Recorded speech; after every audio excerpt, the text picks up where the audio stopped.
أستغفر الله العظيم من كل ذنب وأتوب إليه لا حول ولا قوة إلا بالله تعالى. أعوذ بالله من الشيطان الرجيم. بسم الله الرحمن الرحيم. السلام عليكم ورحمة الله وبركاته.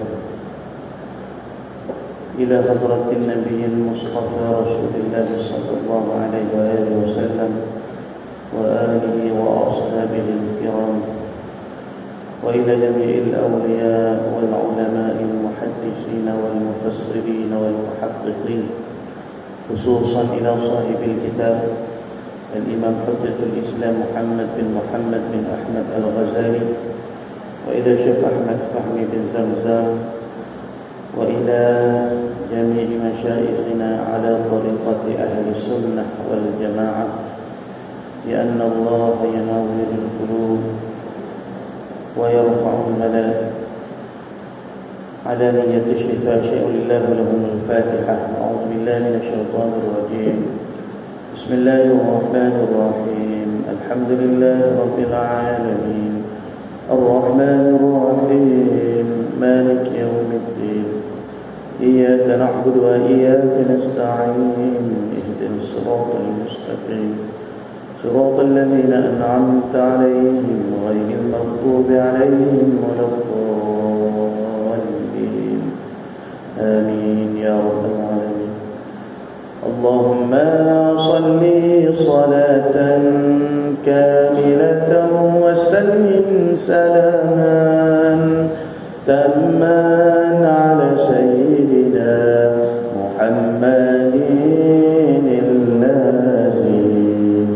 تنحل به العقد وتنفرج به الكرم وتقضى به الحوائج وتنال به الرغائب وحسن الخواتم ويستسقى الغمام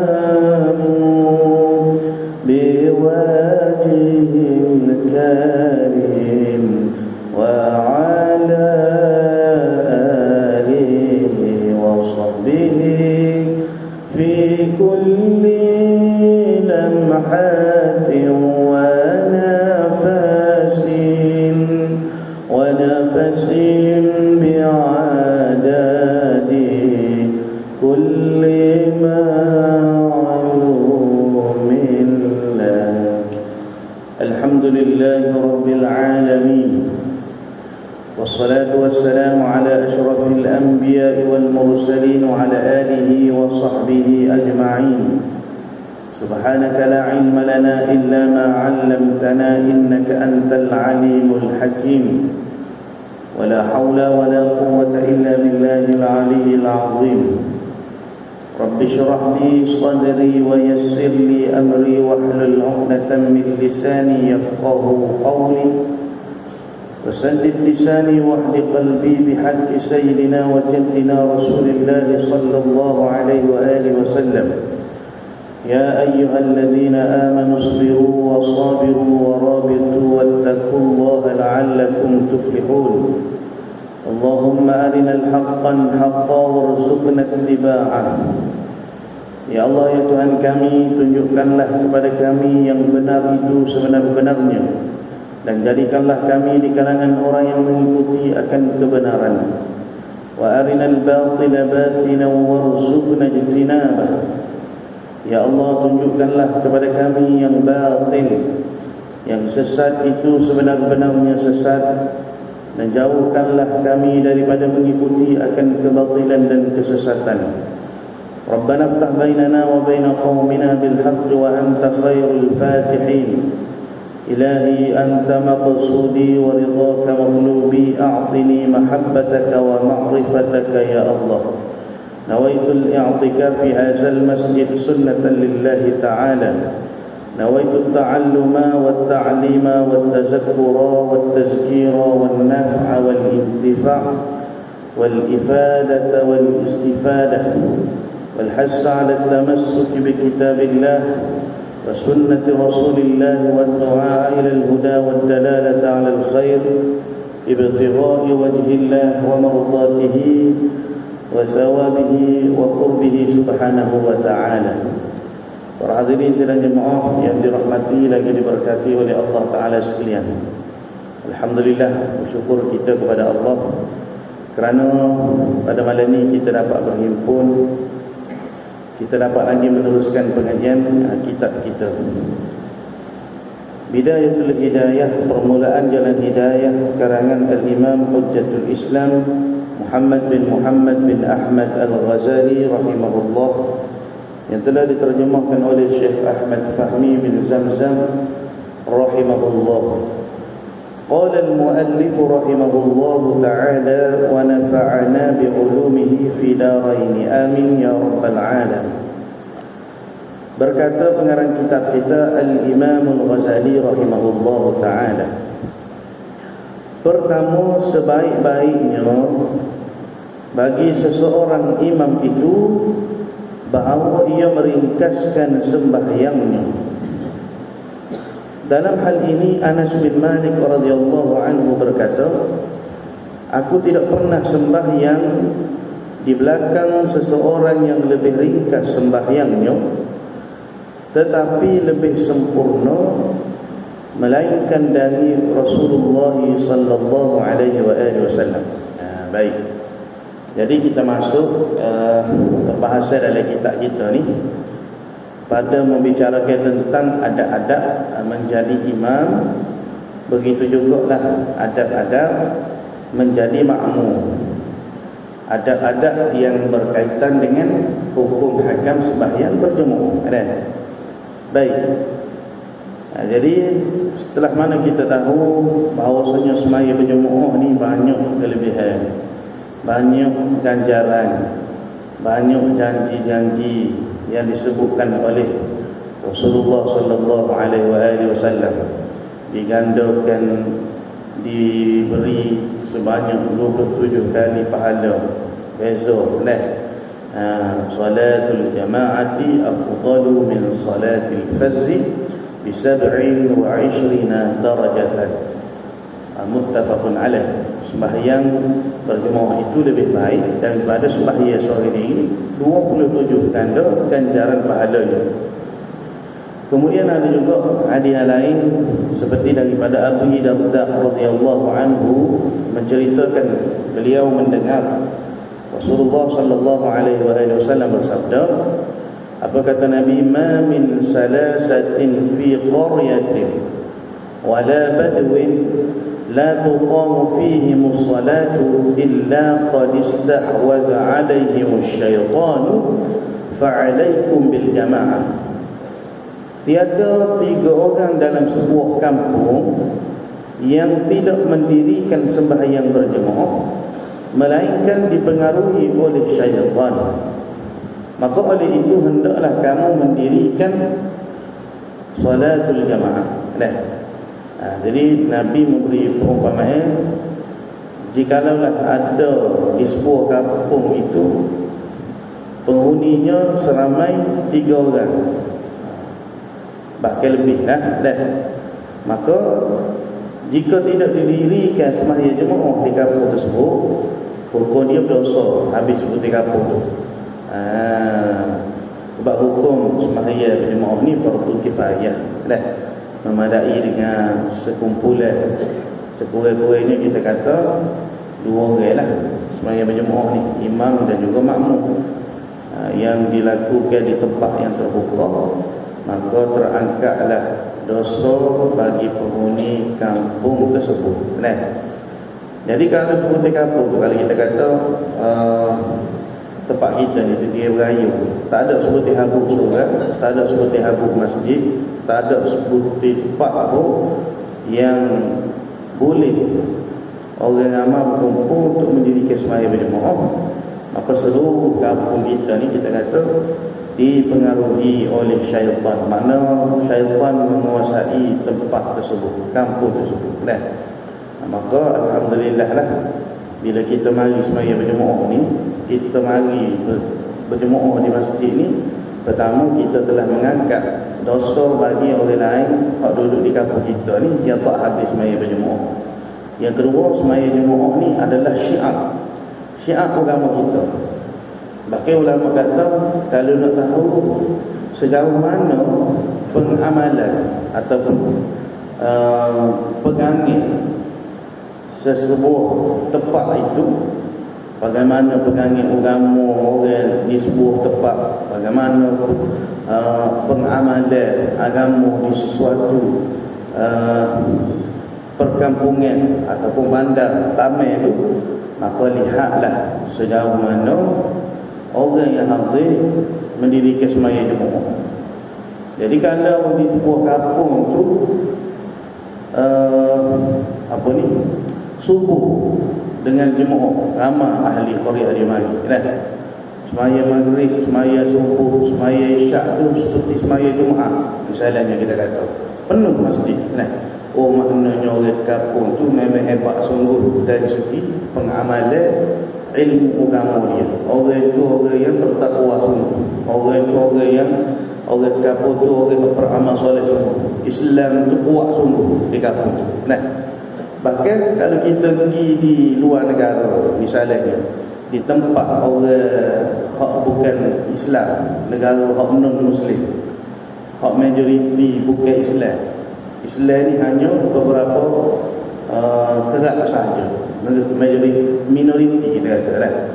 Maka di mana tempat kita nak cari ataupun tempat yang kita nak tuju untuk kita cari komuniti Islam, tak lain tak bukan, iaitulah di masjid. Sebab tu masjid, semaya jemaah, azan, itu semua dipanggil sebagai syiar agama kita. Oh, maknanya ada orang Islam di kampung ni. Sebab apa? Ada masjid, ada orang mari semaya jemaah kan? Ni mari-mari kampung ni tak ada seperti habu, tak ada nampak sebuah orang, tak ada nampak orang mari semaya jemaah. Ada orang Islam di kampung. Nah, jadi sedikit pengalaman lah. Waktu dulu kita pernah pergi ziarah di Cyprus.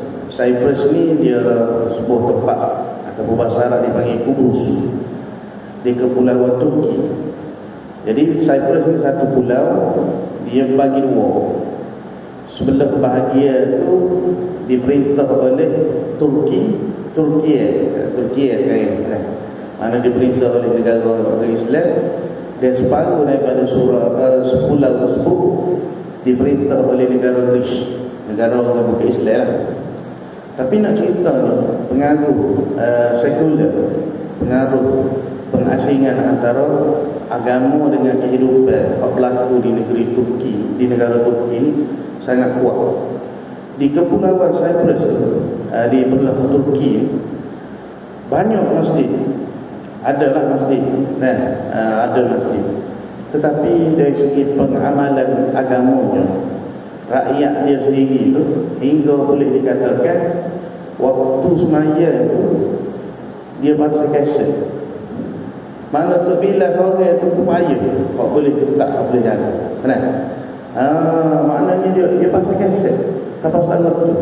Maknanya waktu azan tu ada orang beli ataupun dia set automatik. Lepas tu boleh bila mari semaya tu berapa orang.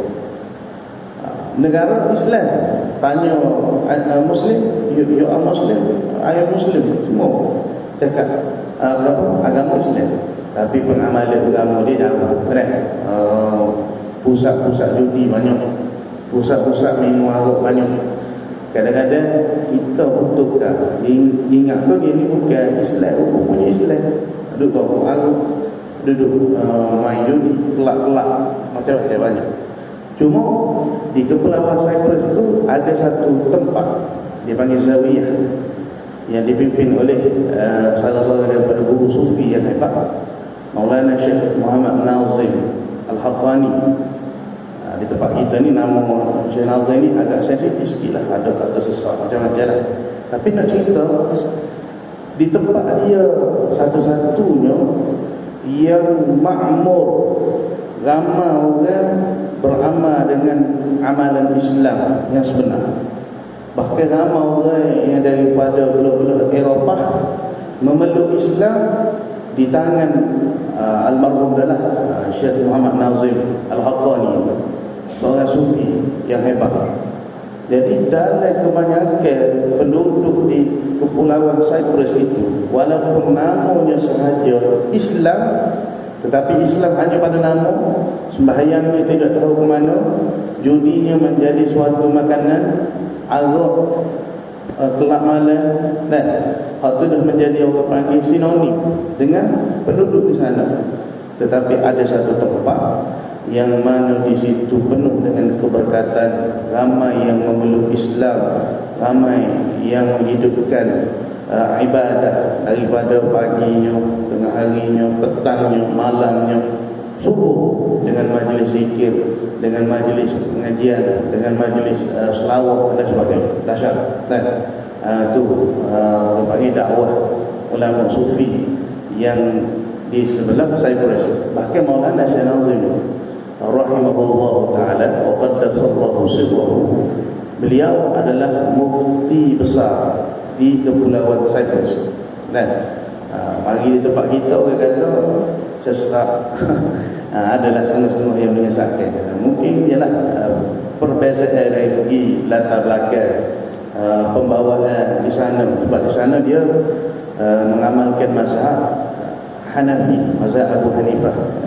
Di sini di tempat kita ni mazhab Al-Imam Al-Syafi'i, mazhab Syafi'i. Cuma bila budaya di sana mungkin dibawa di tempat kita tu setengah-setengah orang tidak dapat menerima. Jadi nak ceritanya di Kepulauan Cyprus tu, di tempat beliau lah subuh dengan majlis ibadah, majlis majlis-majlis yang mengingati Allah. Bahkan Kepulauan Eropah ni ramai masuk Islam hasil daripada dakwah Maulana Syekh Nazim. Jadi tuan-tuan boleh tengoklah, boleh tengok sekarang ini mudah, boleh akses. Maknanya ada orang perlu dan ada orang yang menentang, yang menyesatkan. Itu biasalah, biasa. Cuma kita kalau mencari sesuatu kebenaran ni, jangan kita melihat di sebelah sudut sahaja. Minta dengan Allah supaya Allah tunjuk kepada kita kebenaran yang sebenar. Kemudian kita kaji, pandanglah dengan mata hati yang Allah Ta'ala beri kepada kita, supaya kita dapat lihat kebenaran. Sebab setiap ulama ni, setiap waliullah, memang mereka tidak terlepas dengan fitnah. Hatta Rasulullah sallallahu alaihi wasallam pun difitnah, dicaci, dimaki, dicela dan sebagainya. Jadi kalau berserakah kita, orang biasa, orang buat fitnah, orang kata bodoh, orang kata sesat, itu biasa. Cuma nak tahu sesat itu adakah sesat memang jelas menyalahi daripada ajaran Nabi satu, ataupun sesat kerana sempit dan sedikitnya ilmu kita di dalam menilai sesuatu. Kadang-kadang kita ni, manusia ni, bermusuh dengan perkara yang kita tidak tahu. Jadi mudah kita kata orang itu sesat. Orang lain jadi teriman, baca riwayat lain sikit. Waktu wal-laili idza sajada. Mari mana beriman ni? Sesat barat, maya batak. Sedap kali kita ni. Padahal kita tu orang panggil mengaji tak habis, mengaji sikit. Orang mengaji pakai benua mana tu. Bukan satu baca Quran sahaja. Kalau biasa kita dengar buku-bukunya banyak lagi ni. Ada orang baca waktu, ada orang baca waktu, ada orang baca pendek Maliki Yaumiddin, ada orang baca ihdinas sirat, ihdinas zirat, ihdinas sirat dengan sin, dengan ismam zai, siratal ladzina an'amta alaihim ghairil maghdubi alaihim, baca dengan silah, ada mim jamak. Lepas tu ada orang baca dengan zai pula, siratal ladzina an'amta alaihim ghairil maghdubi alaihim waladdallin. Maknanya dia baca betul, sebab dia mengaji, dia talaqi, dia menuntut. Di kita ni tak biasa dengar sesat ni. Kemaya semula apa? Tu imam kita baca huruf zai tadi. Atau alaihi kita baca alaihi. Jadi begitulah. Baik. Itu sedikit pengalaman lah. Bila kita ziarah di sana tu, Allah kata. Jadi bila kita duduk di tempat malam nasional tu, jadi dengung juga lah. Orang duduk kata sesak, orang duduk kata macam-macam lah. Punya mungkin dia tak hafal lagi. Bila kita tak tengok keadaan sebenar tu, tak ada sesak apa. Bahkan dia lah Allah paling kuat berpegang dengan agama. Asbab mungkin di tempat dia tu masih lagi hidup majlis ilmu, majlis zikir, Allah tidak menurunkan sesuatu bala musibah yang berat di kepulauan tersebut.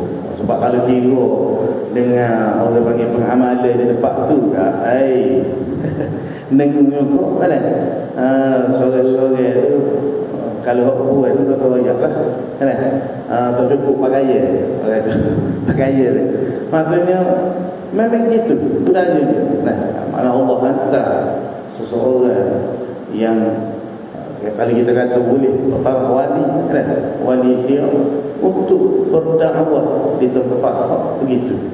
Sama macam kalau kita nak bandingkan kan, Rasulullah SAW ni Nabi diutuskan ketika mana kejahilan yang sangat berat, sangat dahsyat yang dilakukan oleh masyarakat Arab jahiliyah ketika itu. Baik. Jadi jelas sekali bahawa hikmah dan faedah solat berjemaah amat banyak sehingga digandakan ganjaran pahala 27 kali. Walau bagaimanapun kaum muslimin dan muslimat sekalian perlu mengambil ingatan bahawa di sana banyak hadis-hadis dari Rasulullah sallallahu alaihi wasallam menerangkan kepada kita sebab-sebab yang membawa kecacatan sembahyang berjemaah serta tidak diterima oleh Allah Subhanahu wa taala. Sebagaimana hadis dari Ibnu Abbas, Sayyidina Abdullah bin Abbas, bahawa Rasulullah sallallahu alaihi wasallam bersabda, "Salasatun la turfa'u salatuhum fawqa ru'usihim shibran rajulun umma qauman wa hum lahu karihun wa imra'atun batat wa zawjuha 'alayha sakhitun wa akhawani mutakhariman." Rawahu Ibnu Majah. 3 jenis tidak diangkat sembahyang mereka walau sejengkal dari kepala. Maknanya 3 golongan ni walaupun dia ni sembahyang, walaupun dia ni beribadat kepada Allah, tetapi tidak diangkat pahala ibadat sembahyang dia tu sekali pun sedekah daripada atas kepala. Siapakah 3 golongan itu, 3 jenis manusia tadi itu? Yang pertama, seseorang lelaki yang menjadi imam, yakni imam sembahyang kepada suatu kaum, sedangkan kaum itu tidak suka kepadanya. Hal dia dibenci oleh penduduk makmum jemaah dia. Dia jadi imam, tapi makmum tak kenal ke dia, makmum tak beri, makmum benci ke dia, jemaah tak suka ke dia. Kerana apa kekurangan yang ada pada dia lah. Sebab kadang-kadang orang ni macam-macam lah. Orang ni ada orang dia nebeng. Ambo dia pernah jadi imam. Agak berlaku lah di tempat kita. Tapi benda tu berlaku. Ada pesing berohok, pesing nebeng. Orang asli kalau dia nak juga dia. Dah sebab apa? Dia rasa dia layak, dia rasa suara dia sempurna, bacaan dia molek kan. Di belah pihak mendengar ni banyak kali dah terperhati. Lagu mana? Kadang-kadang setengah orang berebut, ada juga berebut nak jadi imam, berebut nak bertolak kan. Jangan ikut dia ni siapa, biar kita dulu siapa, biar kita dulu naik. Jadi sepatutnya tak berlaku lah benda-benda lagu tu kan? Baik. Jadi seorang imam yang menyembahyangkan sembahyang jemaah kepada satu kaum, sedangkan imam tersebut itu tidak disukai oleh jemaahnya. Kerana apa? Kurangi yang ada padanya lah. Kekurangan ini macam-macam. Mungkin bacaan dia, mungkin akhlak dia. Sekalipun kita kata gitu, sembahyang itu tetap sah. Hatta orang yang jadi fasik, jadi imam, sah sembahyang kita. Cuma orang panggil dari segi tertentu aula, apa mana lebih aula. Itulah akhir dia akan bicara kan. Mungkin apa macam-macam lah. Pertama dari segi ilmu, kedua kemudian dari segi akhlak kan. Akhlak dia ni apa molek dan adalah macam-macam lah orang ni.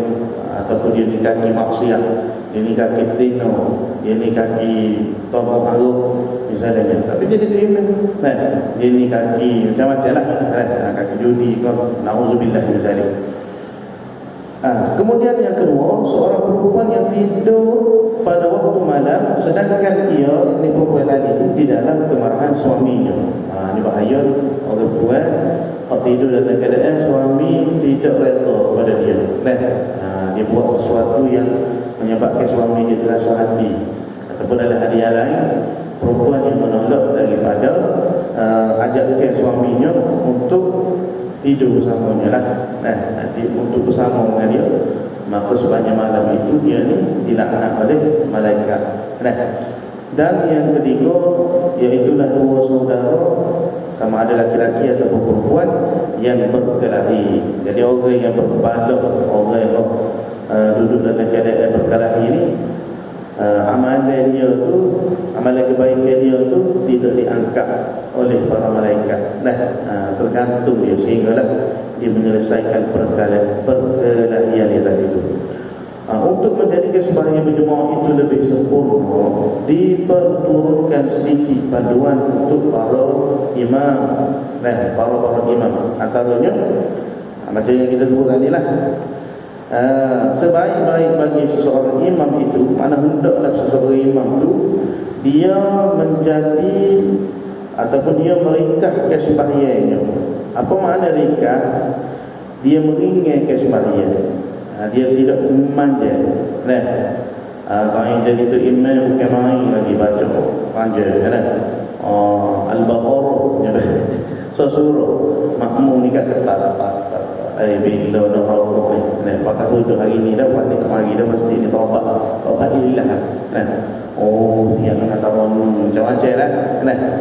Dah pokoknya hafiz 30 juzuk, baru balik pula tu, baru lepas ambil syahadah 30 juzuk. Dia tu buat kira hobi dia. Dia tak fikir kau makmum ni ada macam-macam urusan lah. Orang tua urusan dia, ibu yang mungkin anak sedang menanti untuk menyusu, banyaklah musyawarah. Ada guru kesihatan, masalah kesihatan. Jadi dia ikut sedak dia. Ambil dari balik ambil lah, nak mana nak level ke mana kan. Jadi imam ni dia kena memikir pasal makmum. Sama ada makmum apa, mana makmum ni macam-macam ni. Lepas tu makmum memiliki keperluan lain, maka jangan dia memperlama sembahyang hanya kerana keinginan dia sendiri. Tak nak sembahyang musuh gerah pula tu dah. Awak boleh jadi imam masjid, speaker pula sedap, nangis Bismillahirrahmanirrahim. Bukan saja, tak saja. Cuma berpada-pada. Memang Nabi dulu perelok ke suaramu, zayyinu aswataku, berlaku ke suaramu ketika mana kamu mengaji Quran. Betul. Tapi kena tengok keadaan. Sebab Nabi sendiri bagi larangan kepada kita supaya jangan memanjang sembahyang ketika mana kamu menjadi imam. Makna Nabi sebut seperti mana hadis yang kita baca tadi ataupun hadis lain daripada Abi Hurairah radhiyallahu anhu, anna Rasulullah sallallahu alaihi wasallam qala idza shalla ahadukum lin-nasi falyukhaffif. Nah, apabila kamu bersembahyang ataupun jika salah seorang di antara kalian sembahyang mengimami orang, mari kita jadi tu imam, falyukhaffif, hendaklah memperingankan, hendaklah ia memperingankan sembahyangnya. Fa inna minhum ad-dha'ifa was-saqima wal-kabira wa idza shalla ahadukum li nafsihi falyutawwil ma syaa. Kerana ada di antara mereka yang lemah, nah, ada di antara mereka yang sakit, dan ada di antara mereka yang sudah berumur, yang tua, kan? Manakala jika di antara kalian sembahyang sendirian, kalau kita sembahyang seorang, lumuk, sembahyang sunat, kan? Tahajud, sembahyang tarawih di, kan? Maka falyutawwil, panjanglah sekehendak hati masyarakat, panjang mana nak buat lagi, kan? Bahkan dalam adab sembahyang kita sebut sebelum ni pun bacaan ketika rukuk, ketika duduk, ketika sujud tu, kalau jadi imam 3 kali dah duduk. Kalau sembahyang seorang hak akmalnya 7. Kalau jadi imam 3, jangan lebih daripada 3, sebab ada larangan daripada Rasulullah. Maknanya imam tak boleh nak sembahyang ikut suka hati dia, kecuali set imam belakang. Maknanya dia buat mesyuarat, perkumpulan jemaah imam-imam seluruh Malaysia kumpul. Masa tu dia tak imam power sekali, ya. Masa tu buat lama tak apa. Sebab apa?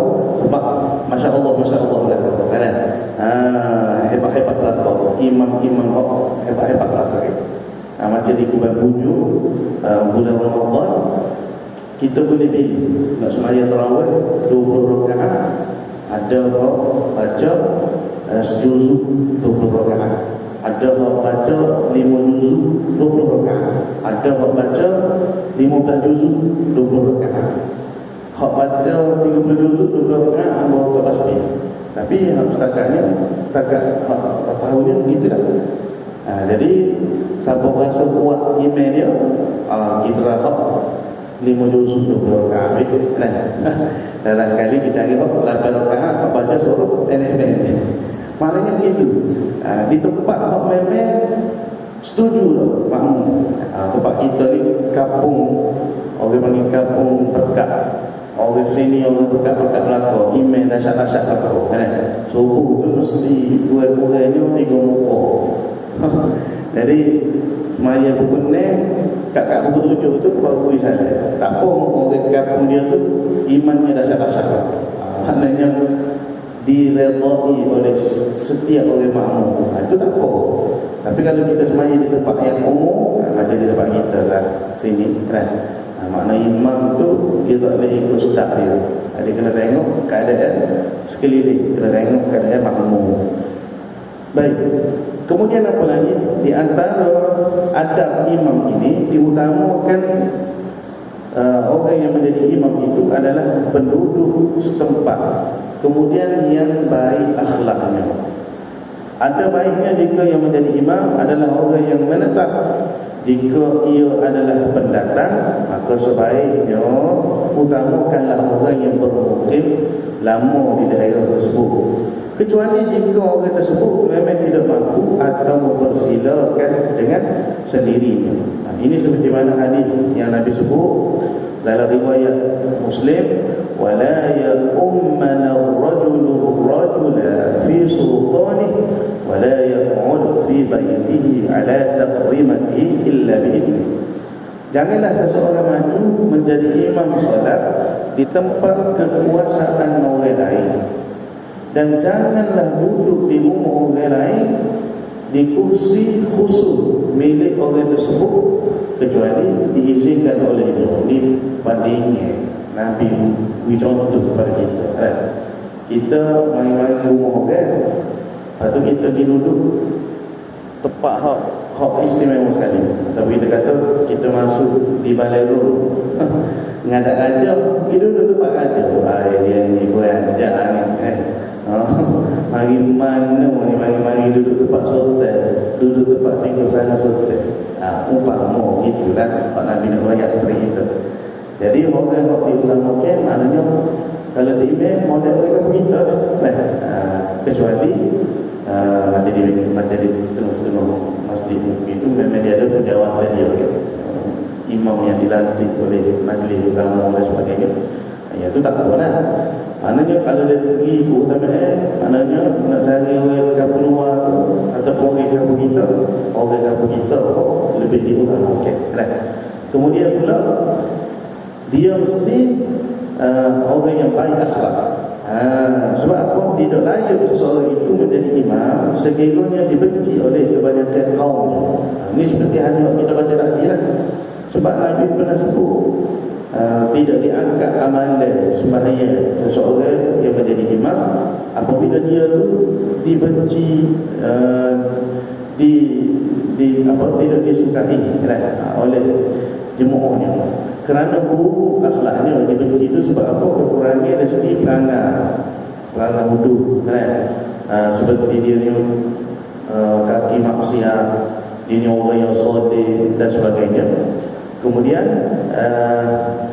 dan sebagainya lah, seperti mana hadis yang kita baca tadi daripada Abu Ubadah radhiyallahu anhu bahawa Rasulullah sallallahu alaihi wasallam, ni hadis sama macam tadi kan? 3 golongan yang tidak diangkatkan salat mereka, yakni tidak diterima salat mereka. Salah satu daripada golongan tersebut orang yang menjadi imam kepada suatu kaum sedangkan mereka membencinya, yakni kaumnya membenci kepada imam tersebut. Baik, untuk menjadikan sembahyang jemaah itu lebih sempurna diperlukan sedikit pada untuk para imam. Antaranya yang pertama, jangan menjadi imam jika para makmumnya kurang senang terhadapnya atau tidak bersetuju kepadanya. Itu yang pertama. Yang kedua, jangan naik ke hadapan menjadi imam kalau ada di belakangnya orang yang faqih daripadanya, kecuali orang itu enggan menjadi imam. Mana sebagai imam tu kalau ada orang yang lebih faqih pada dia, mana dia kena utamakan orang yang lebih faqih. Yang ketiga, ini pada keadaan tempat yang tidak dikhususkan imam. Contoh kalau macam masjid kita ni memang ada imam rawatib, imam yang dilantik oleh majlis, maka waktu tu dah dia lah, walaupun mufti sekalipun duduk di belakang kan? Tapi tempat kita ni tak ada imam khusus. Maknanya antara ramai-ramai tu siapa yang menaik? Ada orang fakih, dia sila ke orang yang fakih. Yang ketiga, bila menjadi imam, hendaklah dia imam tadi ni berikhlas kepada Allah sebagai seorang yang menunaikan amanah Allah. Niat susah. Ikhlas kerana Allah. Kita pun ada ikhlas kerana Allah. Hak mendengar pun ikhlas kerana Allah. Sebab email ramai ni kalau kita sebut ni maknanya orang maru lah, termasuk kita lah. Benda ni orang panggil hak berlaku kan? Tu email ni kan ada sudut, ada surah time waktu dia. Kalau tidak waktu dia hilang dari rata. Ialah kita husnuzan, mungkin dia ada urusan lain, mungkin dia bertugas di luar kawasan, mungkin dia pun rehat di rumah dan sebagainya. Tapi nak rakyat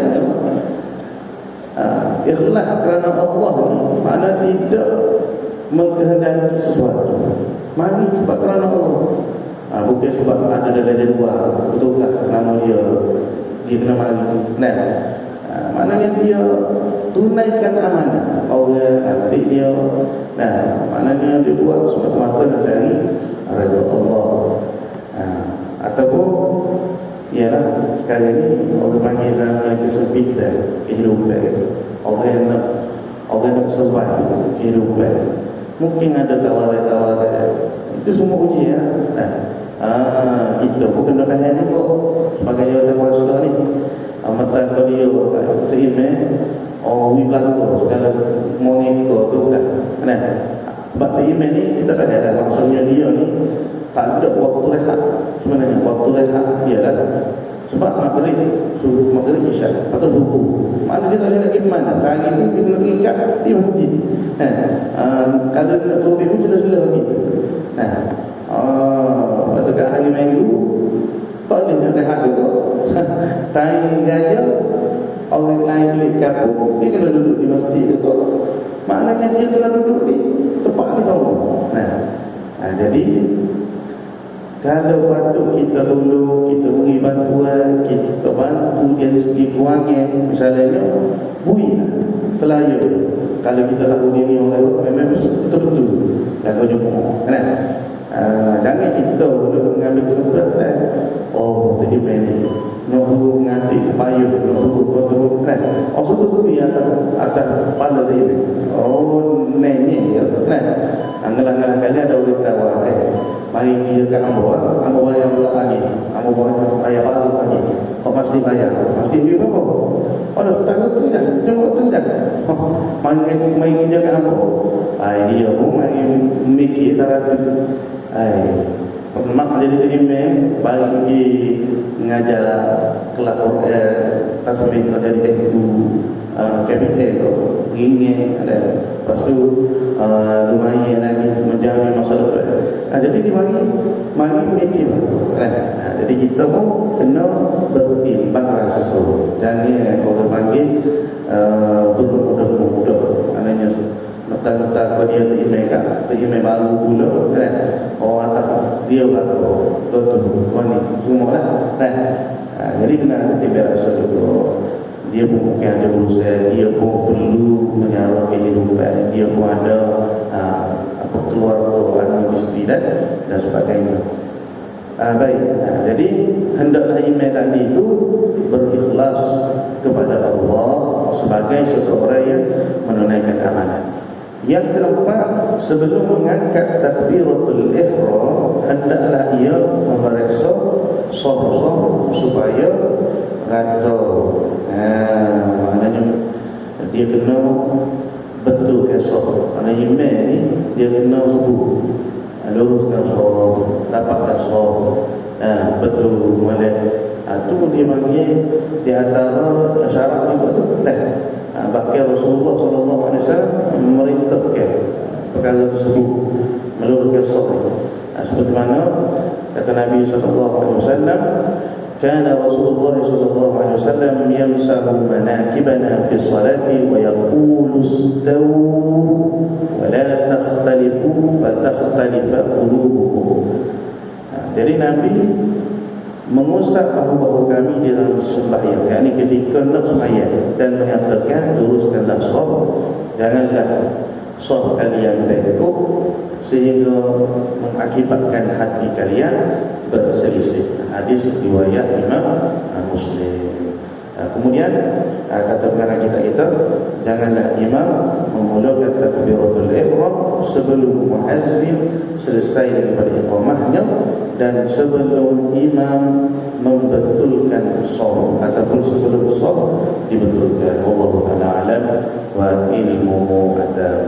Setakat ini untuk malam ini mudah-mudahan kita mengambil pengajaran dari manfaat daripada apa yang disampaikan oleh pengarang kitab kita Yu'til Hikmata Man Yasha' ومن يؤت الحكمة فقد أوتي خيرا كثيرا وما يذكر إلا أولو الألباب.